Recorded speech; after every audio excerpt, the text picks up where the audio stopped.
So welcome, beautiful people. I trust you are well and enjoying this ride of life, bearing this madness we are going through at the moment. What a time to be alive on this planet. So today's video, I am going to talk about the spiritual battle that we are all in and have been for a very long time. But to understand what that battle is, you're first going to have to understand what the spiritual realm is around you. The spiritual realm is something that you cannot see and touch, but it exists on the outside of this physical reality. Maybe not completely proven by science, but we have countless stories and experiments that state more certainty and suggest that life after death is more likely to occur. I've explained some of my own personal experiences in other videos, but you will find thousands of accounts of this happening around us. This doesn't mean it's all real, but these shouldn't be dismissed, and the question we should always ask is about the equal debate. We have this physical and we also have a non-physical world.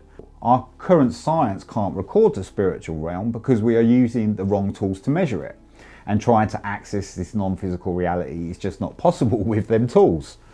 Science has been taught with a limited set of boundaries set to a limited frequency, just like the bandwidth on a radio. But in ancient knowledge, we can see that we had a higher sensory perception. Atlantis and Lemuria are key times to look at when we lived as more advanced human beings. We've become disconnected from our pineal gland, which regulates the melatonin in the brain. When the pineal gland is not active, our melatonin levels will not be renewed and we won't enter our dream time. The pineal gland is the sacred center, our third eye, which has the ability to access these altered realities through meditation and various exercises. Our physical bodies are transmitters, and with the right mental physical diet, will allow our consciousness, our awareness, to truly experience the physical human body. Because the human body is a lot more than just a body, but that's for a whole other video. Our bodies can react the same in a dream to us actually living that moment. So where are we when we dream? Are we in our bodies? Are we in our minds? Or are we taken somewhere else? When we sleep, the neurons in our brains are switching from a waking state to a sleeping state, and the brain is going through different levels of REM sleep, eventually reaching the deepest REM, which is when we dream. Sometimes dreams can seem so real, it's as if we've actually lived out that experience. So can we ever prove what dreams really are? We sleep on average for 26 years of our life, and most just see dreams like a horror film or a Mills and Boons book, or in other words, separate from ourselves. Many never question they could be suffering from a subconscious trauma or a mental health issue, or even think that it's even possible or even important in any way. They just see it like their imagination. Throughout history, dream time has been used to bring messages to the self and connect us to the spirit world. Some believed gods revealed themselves during this time. Some even used dream time to explore their enemy's territory. Dreams mostly give us subconscious interpretations of what reality is and helps us analyze our personal issues, but sometimes they can be so much more. Tribal cultures are our last remaining physical evidence of the dream world on this planet. Is it by any accident that Australia is so under attack at present, and this is where the ancient continent of Lemuria once was connected to? Australia, the land of the Aboriginal culture who believe in dreamtime, in which the world was created from the land and the spirit. So we have this astral plane that exists around reality. Explained through esoteric cultures, religions and tribes, many shamans talk of the astral realm, and it is known that they even sometimes fight within it and have battles. Not always such a friendly place, but just think of the power if someone knew about it and held it secret. Think about the control they could have over this world, doing things in that invisible reality that people would never ever see. The astral plane has been used for remote viewing, in which the CIA have been known to use and help solve a case, or even spying on their enemy. Again, this plane is not something you can see or touch, but it does interact within the world as this world does with it. Another reason to be conscious, as the astral world is existing around us all of the time and affecting you and this reality. I made a film a few years ago called Human Hijack, and this was about the astral energy of human beings being hijacked, their consciousness becoming cloned, taken away and experimented with. Check it out. There are a large amount of out-of-body experiences that are recorded. Usually at the point of death, people have seen a tunnel of light or a loved one appearing before them just as they die. Or they fall into a trance and see themselves above or from a high up perspective. Once I awoke from sleeping to find myself outside sitting on a leaf in my garden 10 feet up off the ground. Then awoke again in my bed. I got straight up and went to the window to look at the leaf I was sitting on in the tree. It just freaked the hell out of me, and I wanted to find logic around it. So I know this didn't actually happen, as that is impossible in this physical world. But what if I was in an astral form and I was conscious in my spirit? For you people that don't believe this, I am very aware of my imagination and what that is. This was very real, but obviously not physically. There is always an explanation, even if it cannot be put into words and is beyond the current science. A spiritual battle has been happening since the dawn of humankind.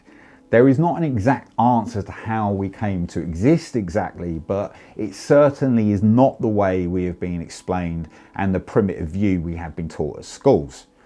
Earth has been created with too much divide and opposition to ignore. There is always a cause for conflict, but we never get to the true picture because our education is so distorted. The imbalances on our planet cannot just be blamed on capitalism. That is not the problem when you look at the root cause. Religion is always attacked or wars are opposed amongst religions. This has always been about the battle of light and dark. Corrupting the truth seems to be part of the darkness's game. Places of historical battles always hold a spiritual connection. You see, a dynasty has wiped out a whole tribe of people, a level of intelligence. The decimation of the American Indians in the 17th century and how that culture was slaughtered or became slaves. The killing of the Aboriginals and the invasion of Australia, which all seems to be happening again. We are repeating history and ignoring the facts or changing the facts to suit a specific narrative.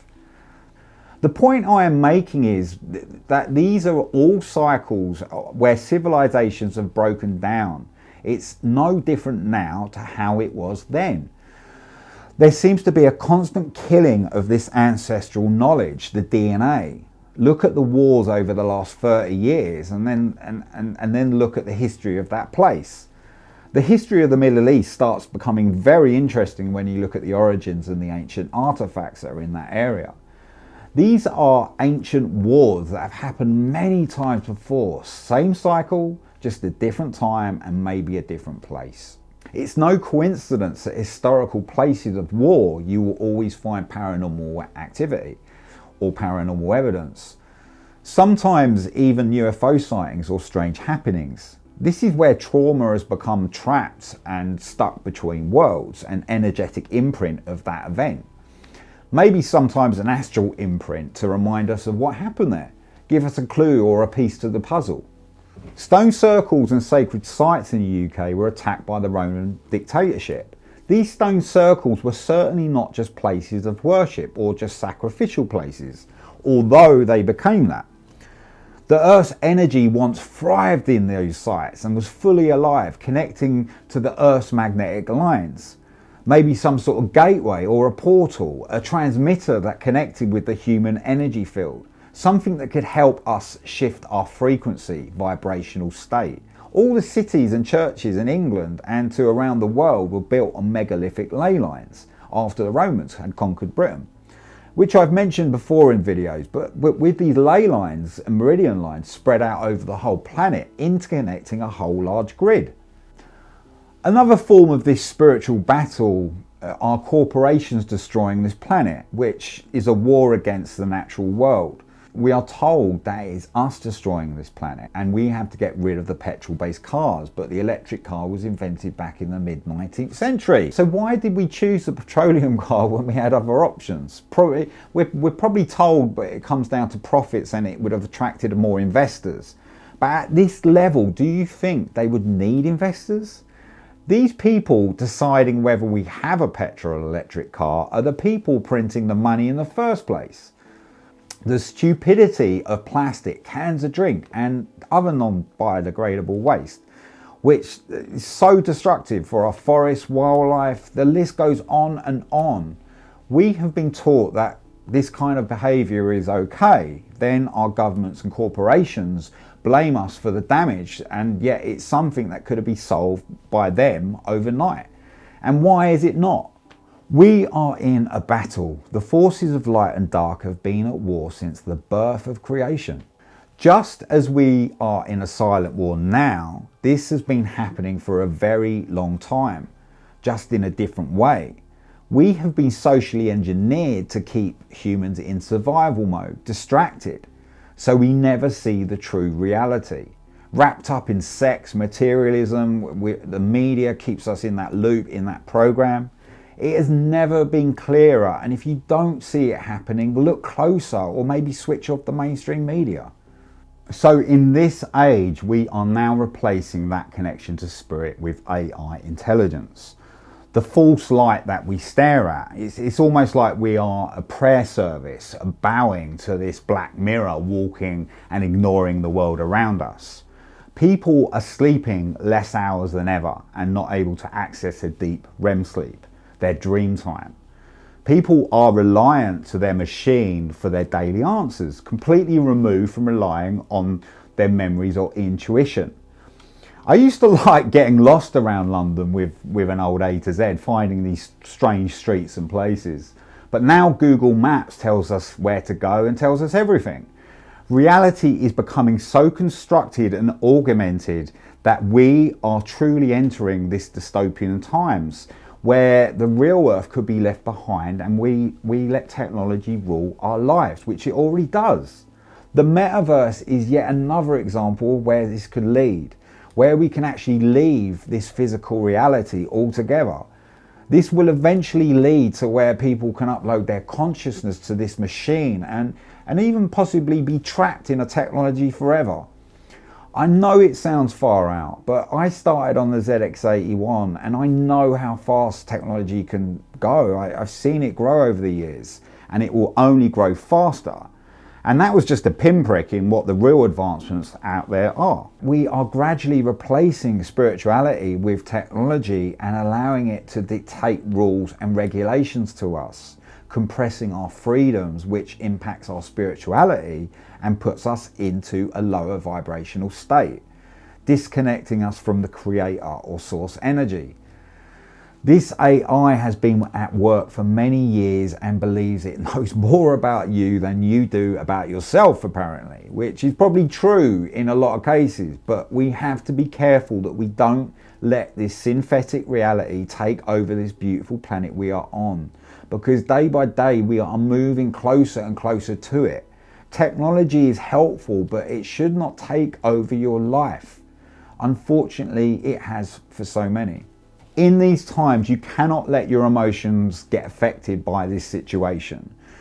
As hard as that is, you have to draw the line, make your boundary. This is a spiritual battle that many will not understand and never will.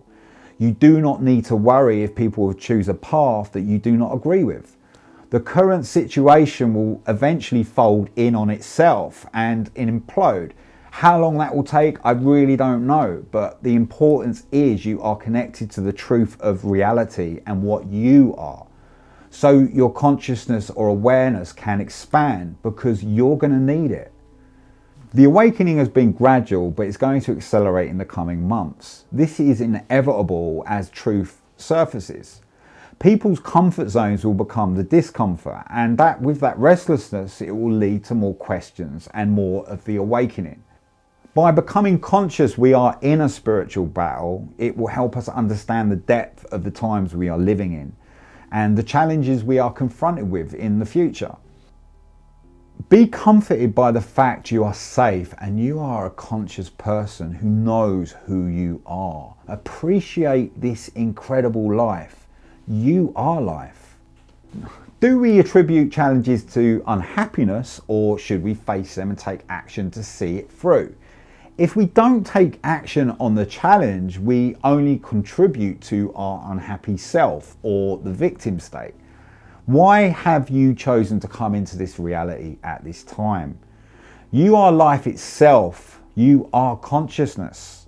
Be strong, brothers and sisters. All will be well. Thank you for watching. Lots of exciting videos to come. My heart goes out to everyone feeling it hard at the moment, especially Australia. If you are feeling alone, please don't worry. Stay connected to people best you can. And if no one is around, go and hang out in nature. That is always a healer. It will get better. So thank you for watching. Please subscribe if you like awakening and truth-telling content, or maybe becoming a patron and help me make these upcoming films. So until next week, I'll see you later.